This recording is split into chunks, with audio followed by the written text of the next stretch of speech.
Competitive ఫీల్డ్లో మనందరినీ నిత్యం గందరగోళానికి గురి చేసేటువంటి ఒక చిన్న టాపిక్ గురించి డిస్కషన్ చేయబోతున్నానండి. అది ఏంటంటే టైగర్ రిజర్వ్స్.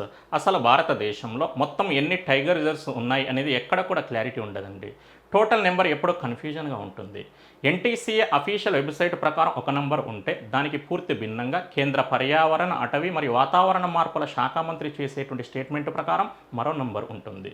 వీటికి తోడు సందర్భానుసారంగా రాష్ట్ర ప్రభుత్వాలు చేసేటువంటి స్టేట్మెంట్స్ ప్రకారం మరో నంబర్ కూడా వినవస్తుంది. మరి ఎందుకు ఇంత కన్ఫ్యూజన్ ఉంటుందో ఈరోజు నేను క్లారిటీ ఇస్తానండి. అంతేకాకుండా ఇటీవలి కాలంలో మన భారతదేశంలో నూతనంగా ఏర్పాటు చేసినటువంటి టైగర్ రిజర్వ్స్ను కూడా లిస్ట్అవుట్ చేస్తానండి. సాధారణంగా టైగర్ రిజర్వ్స్ అనగానే మీ అందరికీ భారత ప్రభుత్వం అత్యంత ప్రతిష్టాత్మకంగా ప్రారంభించినటువంటి ఒక కేంద్ర ప్రాయోజిత పథకం, అంటే ఒక సెంట్రల్ స్పాన్సర్డ్ స్కీమ్ గుర్తుకు రావాలి. దాని పేరు ఏంటంటే ప్రాజెక్టు టైగర్. భారతదేశంలో పులుల సంరక్షణ కోసం భారత ప్రభుత్వం ఈ పథకాన్ని ఎప్పుడు ప్రారంభించింది అంటే 1973లో, ఇంకా ఎగ్జాక్ట్గా చెప్పాలి అంటే 1973 ఏప్రిల్ 1న. మీ అందరికీ తెలియాల్సిన విషయం ఏంటంటే 1973లో ప్రారంభించినటువంటి ప్రాజెక్టు టైగర్ అనేటువంటి పథకం క్రింద పులుల్ని సంరక్షించేందుకై అదే 1973 నుండి దేశవ్యాప్తంగా టైగర్ రిజర్వ్స్ను ఏర్పాటు చేస్తున్నారు. నెక్స్ట్ అంటే ప్రాజెక్టు టైగర్ అనేటువంటి పథకం యొక్క అమలు తీరును పర్యవేక్షించేందుకు భారత ప్రభుత్వం కేంద్ర పర్యావరణ, అటవీ మరియు వాతావరణ మార్పుల మంత్రిత్వ శాఖ ఆధ్వర్యంలో ఒక కేంద్ర ప్రభుత్వ సంస్థను కూడా ఏర్పాటు చేసింది. దాని పేరు ఏంటంటే NTCA, national tiger conservation authority. మరి ఇది సాధారణమైన సంస్థ కాదండి, ఒక చట్టబద్ధ సంస్థ. Is a statutory body. ఆ సంస్థను ఏ చట్టం క్రింద ఏర్పాటు చేశారు అంటే 1972 నాటి wild life protection act. Wild wife కాదండి, వైల్డ్ లైఫ్ ప్రొటెక్షన్ యాక్ట్, వన్యప్రాణి సంరక్షణ చట్టం. మీ అందరికీ తెలియాల్సిన విషయం ఏంటంటే 1972 నాటి వన్యప్రాణి సంరక్షణ చట్టాన్ని 2006లో సవరించి ఎన్టీసీఏకు చట్టబద్ధత కల్పించడం జరిగింది.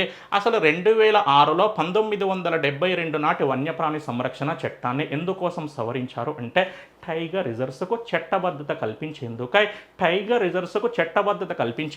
2006లో 1972 నాటి చట్టాన్ని సవరించి నూతనంగా ఒక అధ్యాయాన్ని, ఒక చాప్టర్ని చేర్చారు. ఆ చాప్టర్ ఏంటంటే 4B. ఇక ఇప్పటి నుండి మీ అందరికీ ప్రాజెక్టు టైగర్ అనేటువంటి పథకం పేరు చెప్పినా, దాని క్రింద ఏర్పాటు చేసేటువంటి టైగర్ రిజర్వ్స్ పేరు చెప్పినా, ప్రాజెక్టు టైగర్ అనేటువంటి పథకం యొక్క అమలు తీరును పర్యవేక్షించేటువంటి ఎన్టీసీఏ అనే సంస్థ పేరు చెప్పినా, వన్యప్రాణి సంరక్షణ చట్టంలోని ఎన్నో చాప్టర్ గుర్తుకు రావాలి అంటే 4B.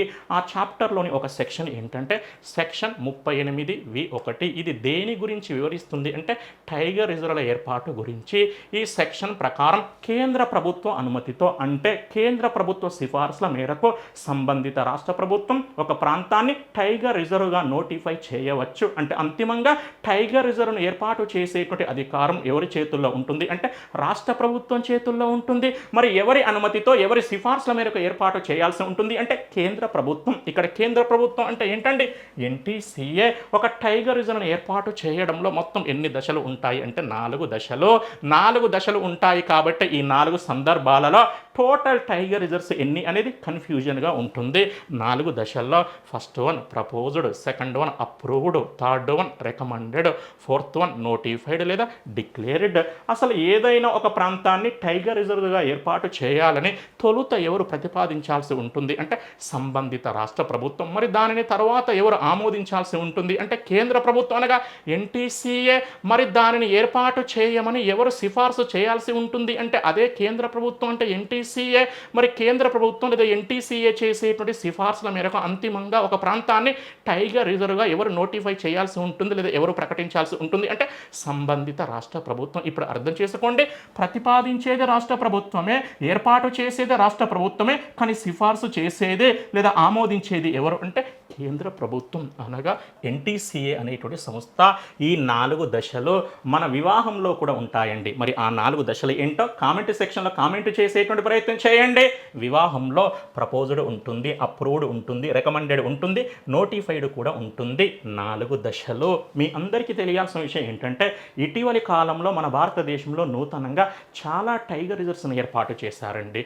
అందులో 54వ టైగర్ రిజర్వ్ ఏంటంటే వీరాంగన దుర్గావతి టైగర్ రిజర్వ్ మధ్యప్రదేశ్, 55వ tiger reserve Dholpur Karauli tiger reserve Rajasthan, 56వ tiger reserve Guru Ghasidas Tamor Pingla tiger reserve Chhattisgarh, 57వ టైగర్ రిజర్వ్ రాతాపాని, 58వ టైగర్ రిజర్వ్ మాధవ్. ఈ రెండు కూడా మధ్యప్రదేశ్ రాష్ట్రంలో ఉన్నాయండి.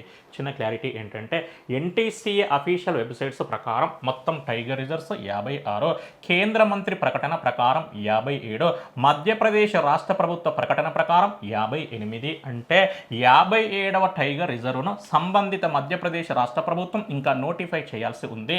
అసలు 58వ టైగర్ రిజర్వ్ ఓన్లీ ప్రపోజల్ మాత్రమే, అది ఇంకా ఆమోదించబడలేదు, దానికి అనుమతి కూడా దక్కలేదు. ఈ విధంగా టోటల్ టైగర్ రిజర్వ్స్ ఎన్ని అనేది ఈ 4 దశల పరంగా ఎప్పుడూ కన్ఫ్యూజన్లో ఉంటుందండి. నెక్స్ట్ అంటే ధోల్పూర్ కరౌలి టైగర్ రిజర్వ్ అనేది రాజస్థాన్ రాష్ట్రంలో ఏర్పాటు చేయబడ్డటువంటి 5వ tiger reserve. Guru Ghasidas Tamor Pingla tiger reserve అనేది ఛత్తీస్గఢ్ రాష్ట్రంలో ఏర్పాటు చేయబడ్డటువంటి 4వ టైగర్ రిజర్వ్. ఇది ఈ భారతదేశంలోనే 3వ అతిపెద్ద టైగర్ రిజర్వ్గా, థర్డ్ లార్జెస్ట్ టైగర్ రిజర్వ్గా గుర్తించబడింది. భారతదేశంలో అతిపెద్ద టైగర్ రిజర్వ్స్ అనగానే first one Andhra Pradesh Nagarjuna Sagar Srisailam tiger reserve, second one Assam Manas tiger reserve, third one Chhattisgarh Guru Ghasidas Tamor Pingla tiger reserve. Next అంటే రాతాపాని అనేది మధ్యప్రదేశ్ రాష్ట్రంలో ఏర్పాటు చేయబడ్డటువంటి 8వ టైగర్ రిజర్వ్. మాధవ్ అనేది మధ్యప్రదేశ్ రాష్ట్రంలో ఏర్పాటు చేయబోతున్నటువంటి 9వ tiger reserve. Guru Ghasidas Tamor Pingla tiger రిజర్వ్ను 2024 నవంబర్లో నోటిఫై చేశారు. రాతాపాని అనేటువంటి టైగర్ రిజర్వ్కు 2024 నవంబర్లోనే అనుమతి దక్కింది. మాధవ్ నేషనల్ పార్కును ఒక టైగర్ రిజర్వ్గా ఏర్పాటు చేయబోతున్నట్లు 2024 నవంబర్లోనే సంబంధిత రాష్ట్ర ప్రభుత్వం అధికారికంగా ప్రకటించింది. నవంబర్ అన్ని 2024 ఇది నోటిఫై చేయబడింది, దీనికి అనుమతి దక్కింది. ఇది ఓన్లీ ప్రతిపాదన మాత్రమే. భారతదేశంలో అత్యధిక టైగర్ రిజర్వ్స్ను కలిగి ఉన్న రాష్ట్రం ఏంటంటే టైగర్ స్టేట్గా ప్రసిద్ధిగాంచినటువంటి మధ్యప్రదేశ్. మాధవ్ను కూడా కలుపుకుంటే మొత్తం ఎన్ని ఉంటాయండి? 9. First one Panna, second one Pench, third one Kanha, fourth one Sanjay Dubri, fifth one Satpura, sixth one Bandhavgarh, seventh one Veerangana Durgavati, eighth one Ratapani, ninth one Madhav. మీరు ఏం చేయాల్సి ఉంటుంది అంటే ఇన్నోవేటివ్గా ఆలోచించి, క్రియేటివిటీతో ఆలోచించి వివాహ వ్యవస్థలో ఉండేటువంటి ఈ 4 దశలు ఏంటో కామెంట్ సెక్షన్లో కామెంట్ చేసేటువంటి ప్రయత్నం చేయండి. Thank you.